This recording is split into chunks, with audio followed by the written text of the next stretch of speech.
तेबे आज राज्य में कौन रही पाणीपाग अपडेट चलतु जानिबा। तेबे दक्षिण ओडिशा उपरे सृष्टि है घूर्णिबलय। तेबे आज मध्याह्न सुधा 30 जिला को येलो वार्निंग जारी करा जायथिबा बेले 19 जिले में प्रबल वर्षा होगा बेले बिजुली घड़घड़ी मारिबा सह 30 ରୁ 40 किलोमीटर बेगरे पवन बहिबार संभावना रही। ता सहित 7 ରୁ 11 सेंटीमीटर पर्यंत वर्षा होबार संभावना रही। येलो वार्निंग जारी करा जायथिबा बाकी 11 जिले में बिजुली घड़घड़ी मारिबा सह 30 ରୁ 40 किलोमीटर बेगरे पवन बहिबार संभावना रही। तेबे चलतु जानिबा केउं सब जिले में प्रबल वर्षा होगा सह बिजुली घड़घड़ी मारिबो आउ पवन बहिबो। तेबे से सबूर संपूर्ण विवरणी जानिबा आम भिडियोटी को शेष पर्यंत देखंतु।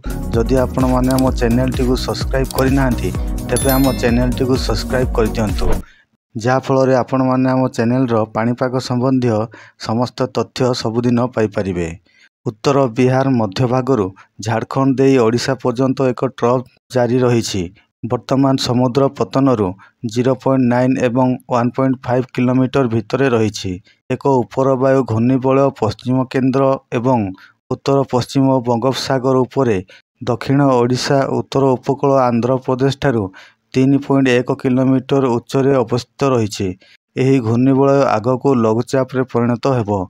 24 जुलाई 2025 रे उत्तर बंगोपसागर एक नूतन लघुचाप क्षेत्र सृष्टि होबार संभावना रही, जहाँफल राज्य में प्रबल वर्षा होबार संभावना रही।